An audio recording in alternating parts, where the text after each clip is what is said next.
Sudah? Tidak perlu saya ajari ya dalamnya. Double klik, kemudian diaturlah variabelnya apa. Sudah?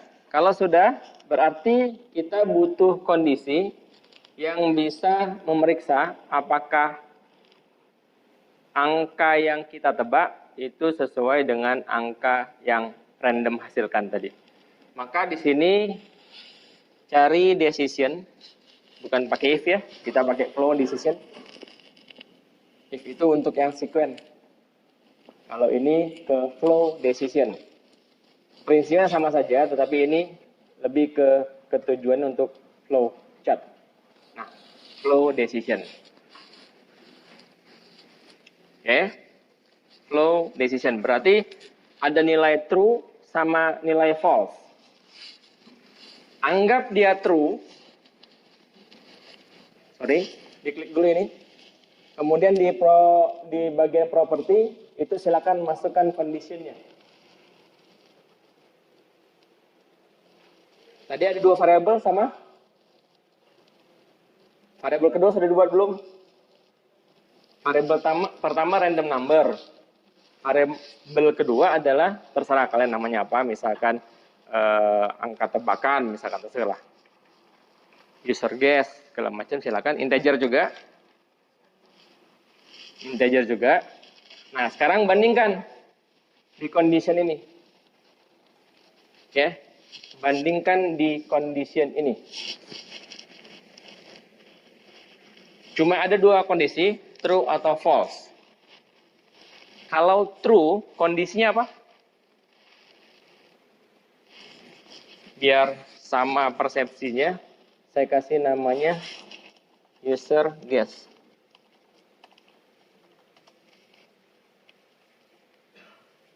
Integer. Oke. Decision-nya diklik, kemudian di bagian condition, saya harus ketik apa sehingga nilainya true. Apa? Ada dua variabel tuh. Ada dua variabel. Harus ngetik apa di condition itu sehingga nilainya true. Apa, Darren?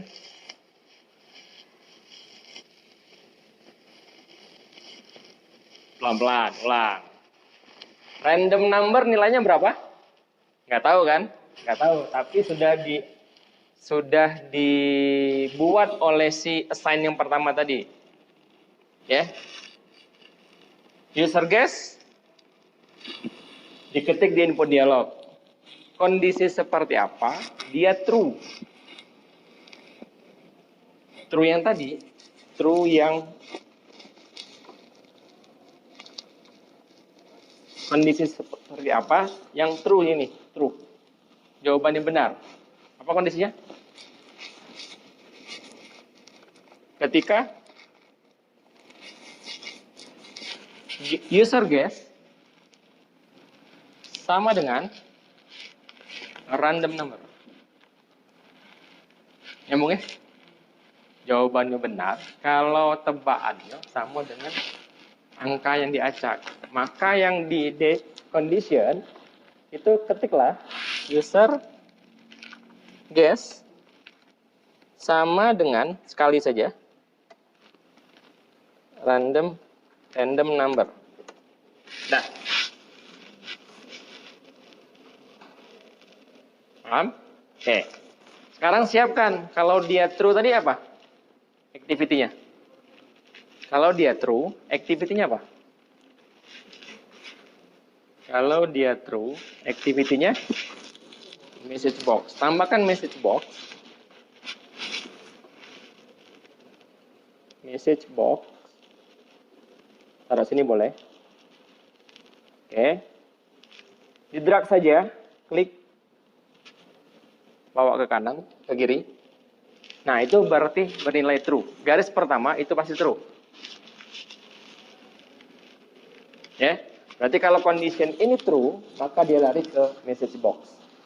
Dan itulah si finalnya. Nah, yang di sini tadi sudah diisi belum? Sudah ya?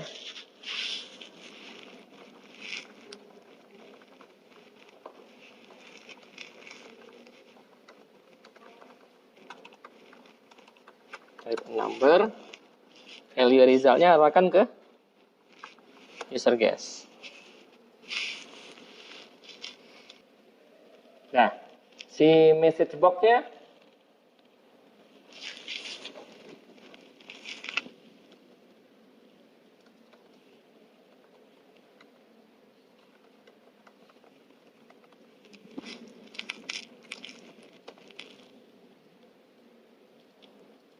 isi aja, bebas, terserah message box-nya apa. Sudah?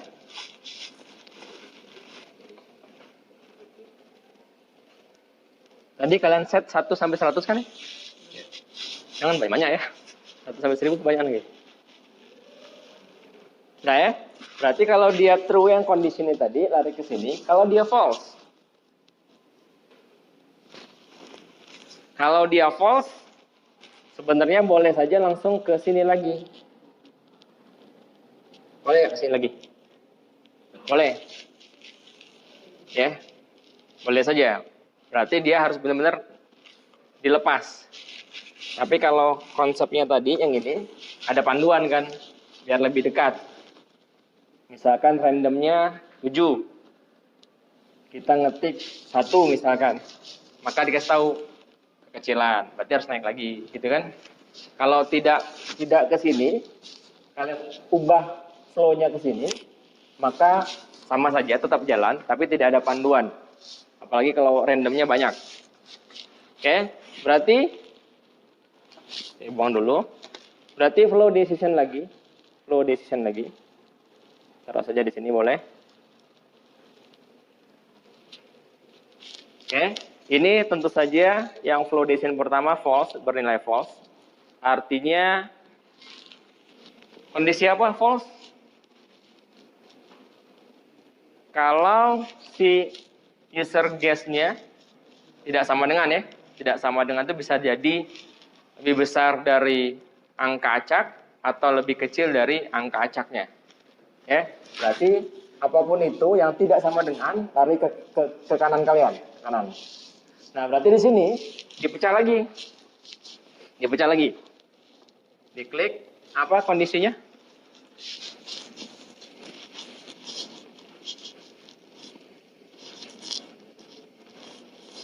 Apa di conditionnya?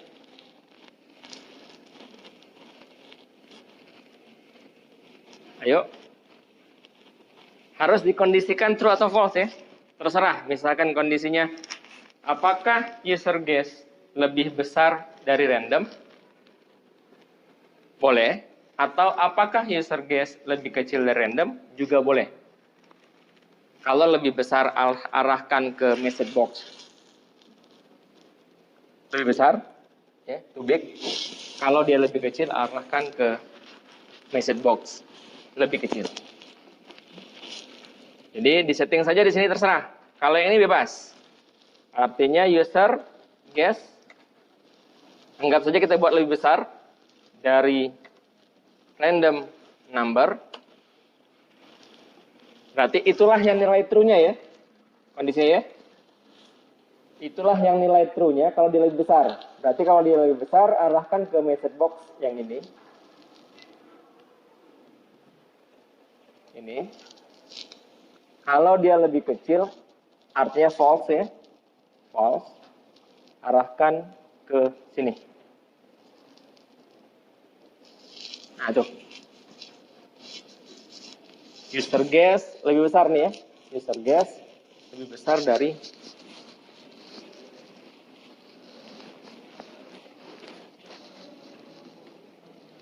yang flow decision-nya bisa diubah nih ya. User guess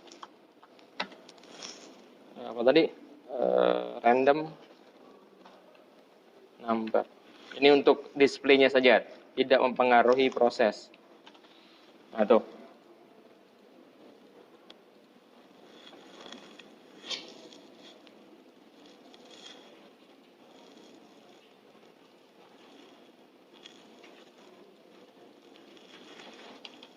User guess sama dengan random number.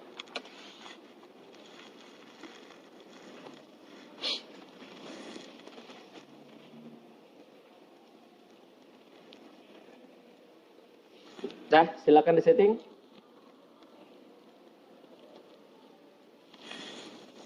Lebih besar ya, lebih besar. Too big. Try again.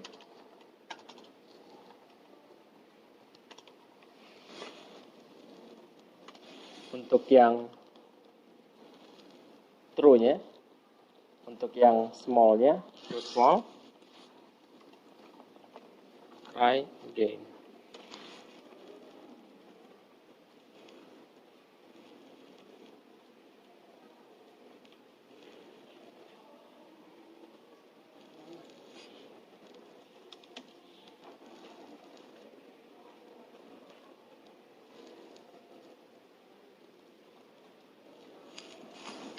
Nah, sudah. Apapun itu, larinya kemana? Ke sign atau ke input? Apa mau dia benar atau dia true? Larinya ke? Kenapa tidak sign? Ayo. Kenapa muternya ke sini? Ditarik aja, tarik, bawa ke sini. Kenapa tidak ke sini?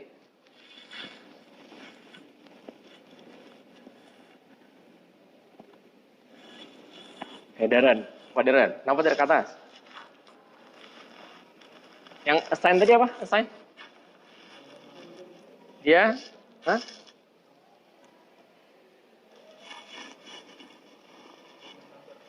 Iya, membuat angka acak ya. Angka acak pertama misalkan 7. Ya. Angka acak pertama 7. Turun ke bawah, ditebak segala macam, pindah ke atas. Kalau pindah ke atas lagi, berarti 7-nya berubah. Dia nyiptakan random baru, dan selesai kan kalau itu. Berubah lagi 8, berubah lagi 7, dan segala macam. Maka yang itu tetap acaknya, tetapi yang input dialognya saja diubah. Kalau nilai acak yang diubah berarti ngubah soal terus. Tidak dapat gitu. Nah, yang ini juga larinya ke sini. Nah, lebih enaknya lebih enak sekuen.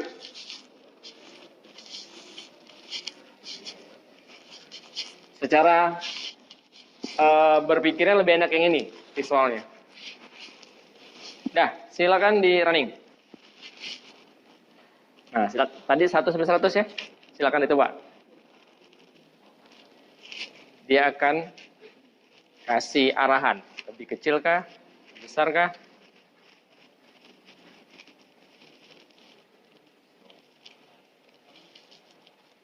Oke. Belum.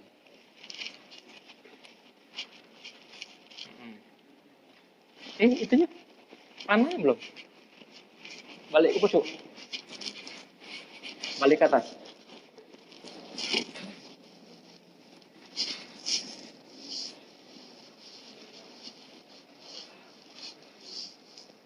Nah, silakan coba. Sudah. Sampai ketemu ya. Berapa?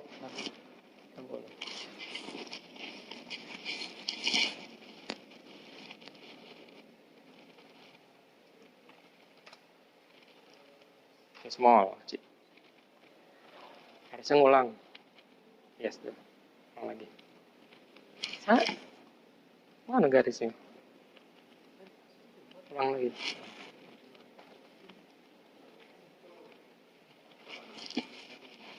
Bener ya?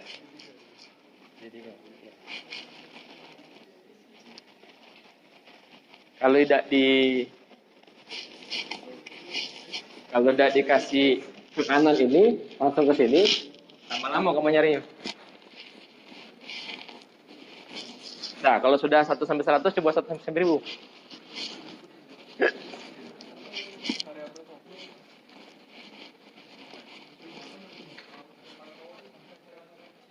Big. Teruslah sampai cari. 2.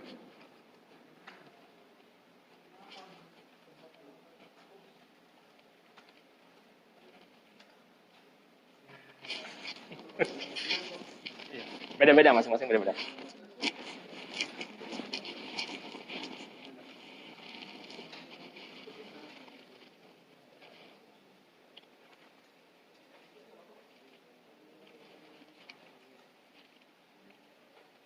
Sip.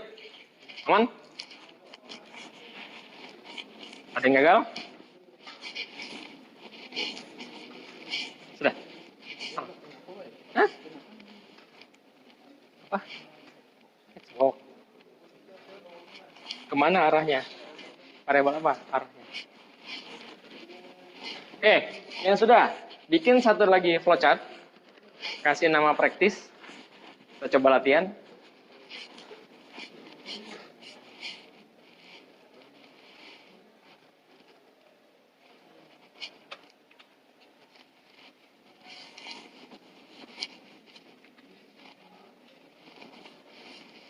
Silakan, bikin satu lagi flowchart, bukan sekuen ya, bikin satu lagi flowchart. Terjemahkan ini ke flowchart sehingga hasilnya seperti ini.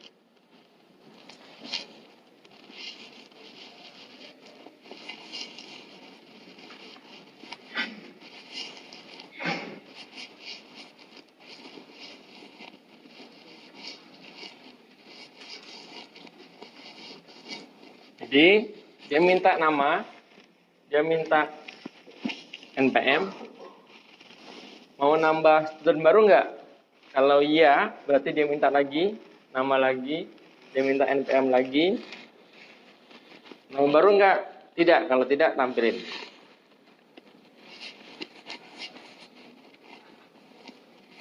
Clue-nya menggunakan flowchart pasti, menggunakan data table.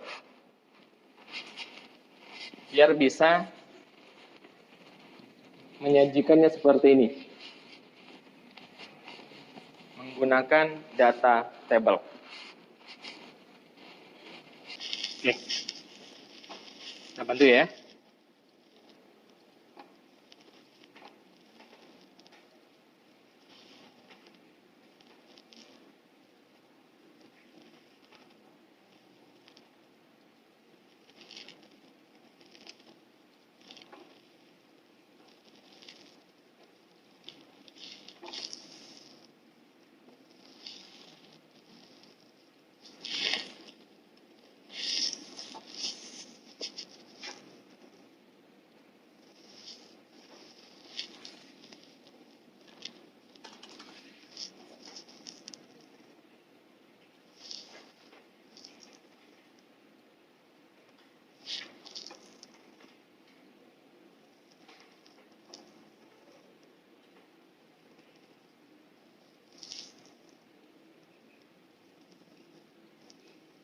Oke, perhatikan. Nah, diperhatikan saya dulu. Tentu saja ada input dialog ya. Dialognya ada dua. Kemudian kalau dia apa tadi? Mau menambahkan student baru, maka true ke atas lagi. Ya. Tetapi data tadi kita kumpul ke dalam data table. Berarti kita butuh build data table. Taruh di mana? Taruh di paling atas. Sini.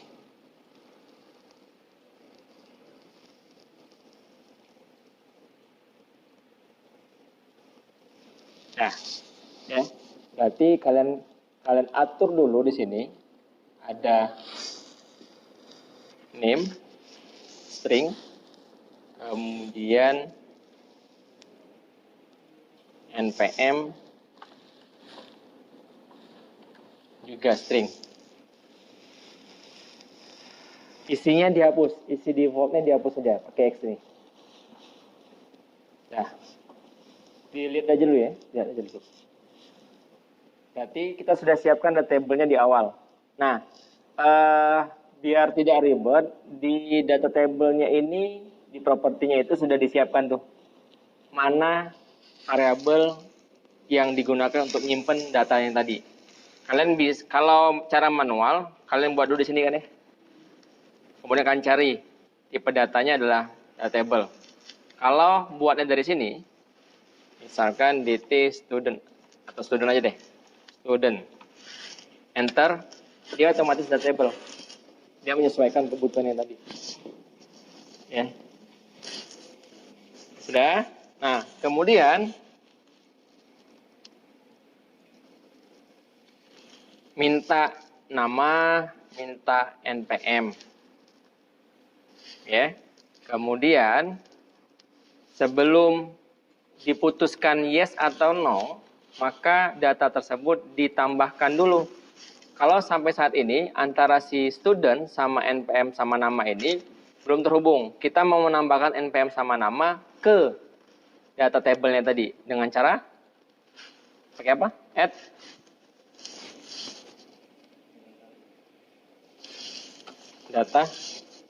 Add data row.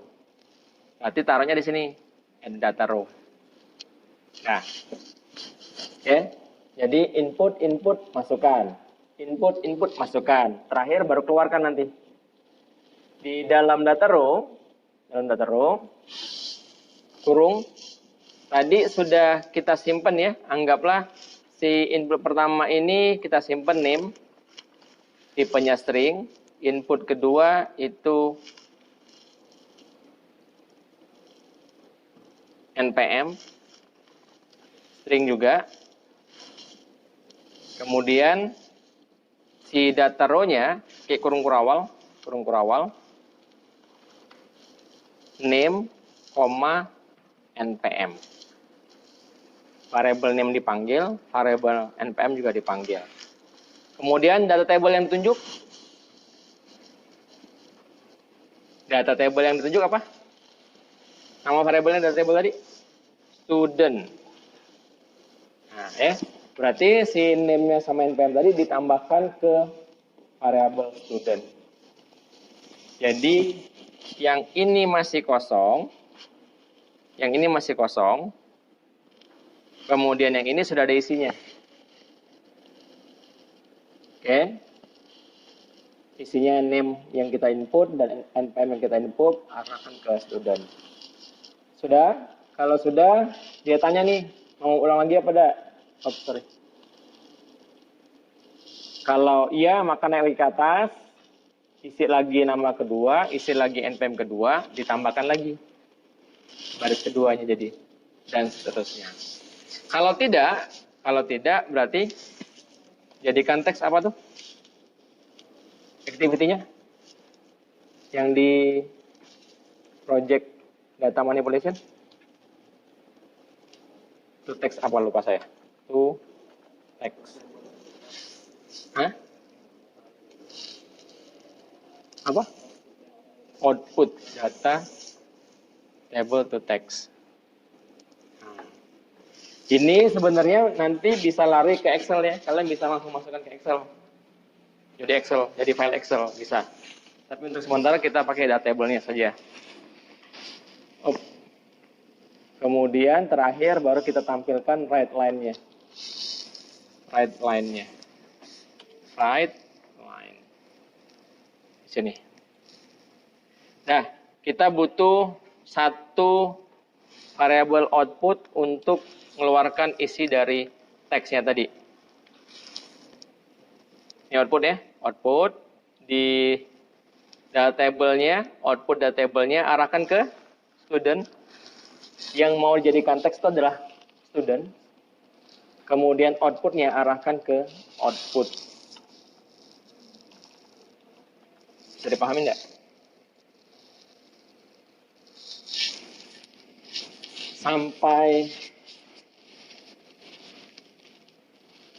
Sampai di sini datanya masih bertipe data table. Sudah sampai di sini, ya, kita ubah jadi teks. Teksnya berarti string, makanya outputnya ke string. Nah, si outputnya kita tampilkan di write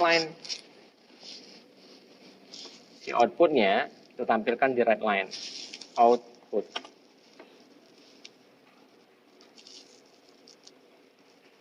Nah, selesai. Coba dulu.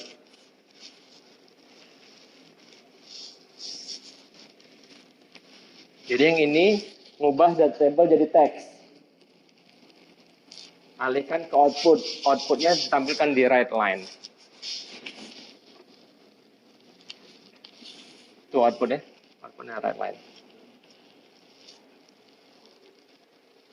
Saya rapikan sedikit ya, biar tidak terlalu panjang.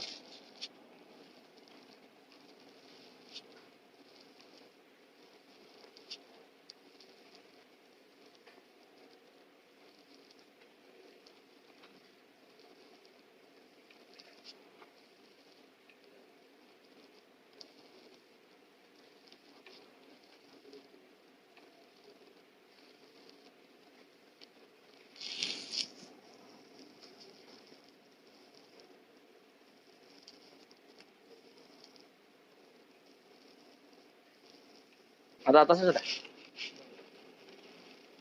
Error. Condition masa? Kondisinya diisi. Kondisinya diisi. Tadi kan yang di input dialog. Oh sorry, ada satu lagi berarti ya. Ada satu lagi untuk nanyain. Ya, saya lupa satu. Berarti itu ditaruh di input dialog lagi satu lagi. Input dialog.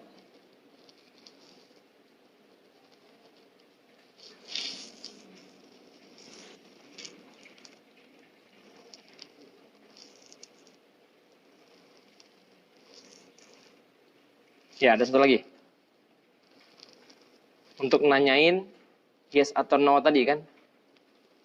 Mau nambahin student baru atau tidak.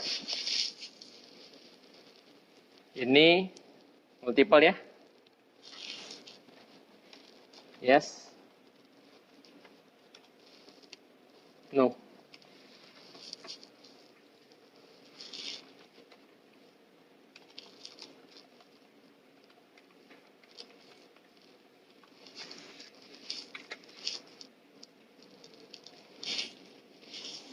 Nah, sama pilihannya, sorry. Tambah satu lagi.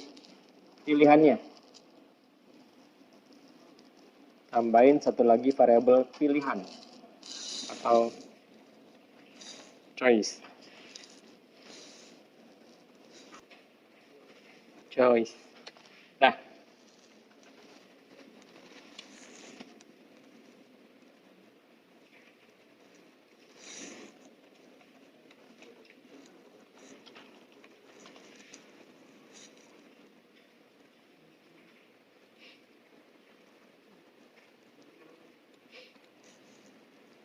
Boleh sebelum add data row, boleh sudah. Minta nama, minta npm, tambahkan ke data table, kemudian muncul input dialog, mau nambahin baru atau tidak. Nah, yang di sini apa? Choice. Gimana kalau dia ke atas? Choice sama dengan yes.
What?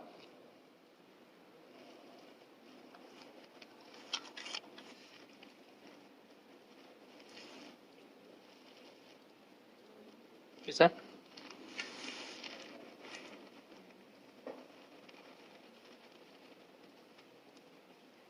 Sudah dicek semua yang kata atas tadi? Yang ini sudah di student? Oke, saya jelaskan sedikit yang state machine. Nih, input state machine.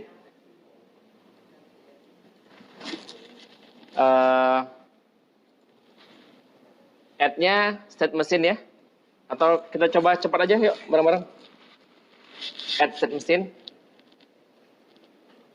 Add state machine. Bebas aja namanya. Sudah? Oke, state machine harus diawali dengan initializing state. Jadi kalian cari aja state di situ. State. State. Nah, itu ada 3 ya. Ada 3. Ambil yang state saja. Ambil yang state saja, taruh di tengah, taruh di bawah startnya itu. 2 state juga boleh. Jadi state keduanya di bawah si state pertama tadi, terakhir final state. Urutan ya. Ini yang state, ini yang state, ini yang final state. 2 state, 1 final state. Urutannya. State lagi 1 di bawahnya.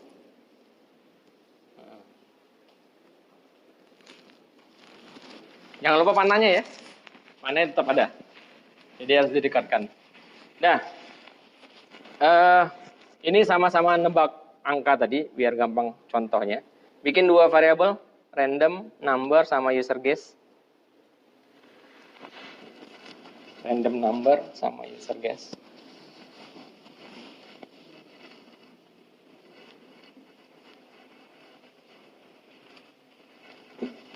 Integer semua, integer 32.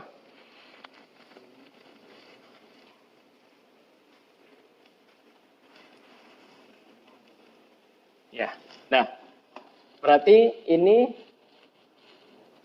inisialisasi pertama. Di double klik di entry-nya itu, di body-nya ya, di body-nya double klik, di body-nya double klik. Kemudian di bagian entry kalian tambahkan assign.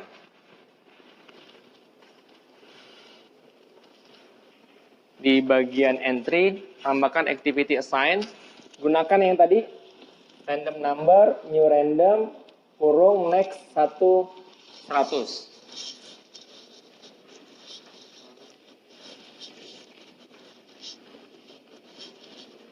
Jam berikutnya jam berapa ya? Masih lama kan ya? 30 ya? Oh.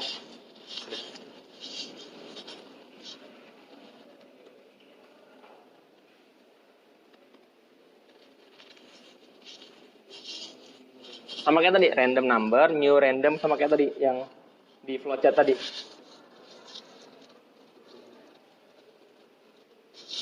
Sama aja. 10 atau 100 silakan saja. Ya. Oke.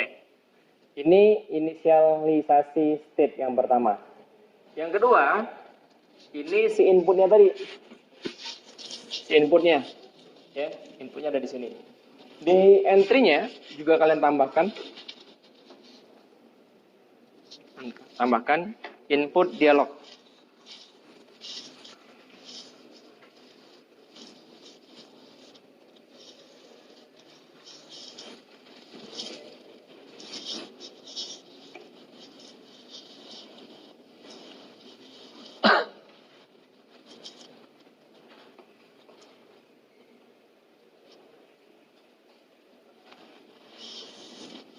Ke user guess di entry-nya ya. Ya, balik lagi ke depan.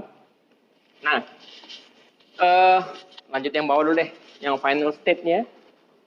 Nanti kan dicek nih kalau dia lebih kecil atau dia terlalu kecil atau terlalu besar, maka ya, lompat dulu ke final state deh. Final state, message box.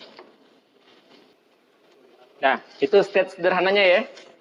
Mulainya dari sini, minta input di sini, finalnya di sini. Oke, sekarang perhatikan. Di bagian entry-nya tadi, di input state, itu di bagian bawah, punya kalian masih cuma ini ya, final state ya. Ya, final state.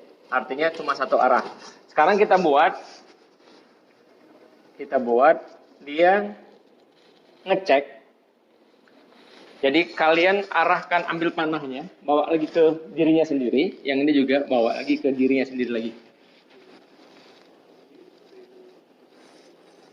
Di input state,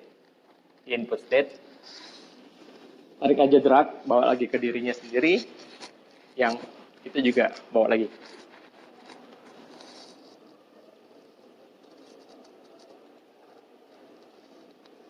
Nah, Coba cek di bawah, tulis aja try smaller atau try bigger.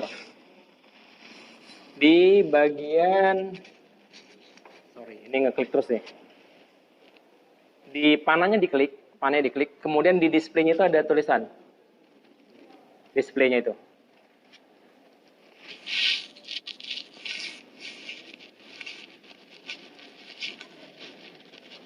Try smaller. Ya. Yang ini juga display-nya dulu ya, try bigger.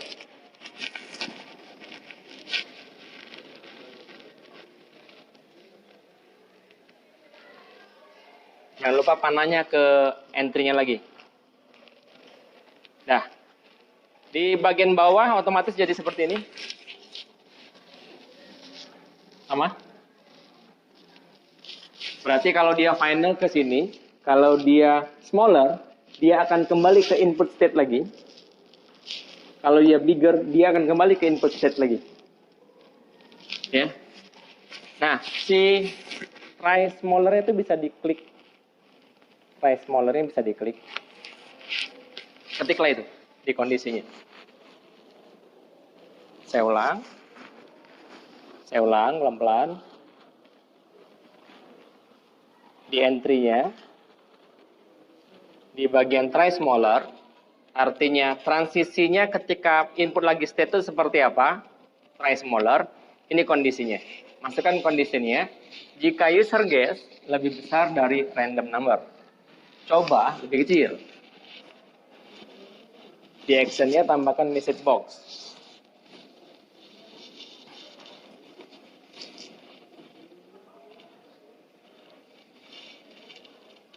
Yang try smaller ya.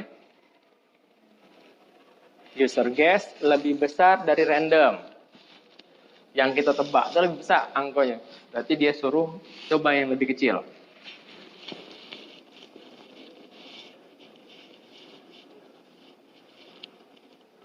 Udah? Balik lagi ke depan. Atau ke input state. Ini saya kasih nama input state ya. Boleh ke depan lagi atau boleh ke input state. Yang try bigger, lakukan hal yang sama tapi lebih kecil. User guess lebih kecil dari random number. Try bigger. Message box-nya try bigger. Yang T2-nya boleh diklik.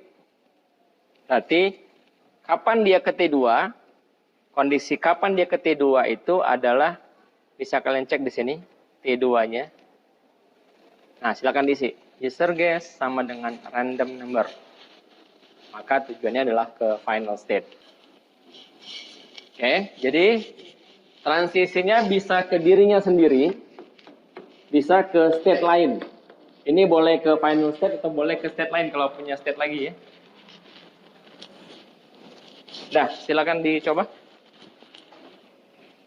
Masih sama-sama nebak tadi ya, sama-sama nebak angka. Nah, nanti kalau ada state lagi, kalau saya tanya, bisa nggak di T2 ini langsung message box, misalkan. Data benar, misalkan. Bisa ya? Bisa kita buat di sini message box, tetapi ini dicontohkan lari ke step lainnya. Ataupun bisa misalkan kalian punya state baru lagi, artinya proses baru lagi, silakan saja. Oh, kalau dia try bigger itu arahkan ke sini misalkan. Boleh saja. Ya, dengan kondisi ada sequence atau flowchart-nya di sini yang berbeda dengan input state tadi. Kalau mau disamakan maka ini lari ke sini. Oh. Ini lari ke sini. Bisa dipahami nggak? Ya, bisa ke dirinya sendiri atau bisa ke state lain. Apa isi state tadi? Terserah, mau flowchart kah, mau sequence, silakan saja. Dah, selesai. Kita kuisnya sampai yang ini aja ya, sesuai dengan RPS, sampai argumen. Basic Programming 1 sampai argumen.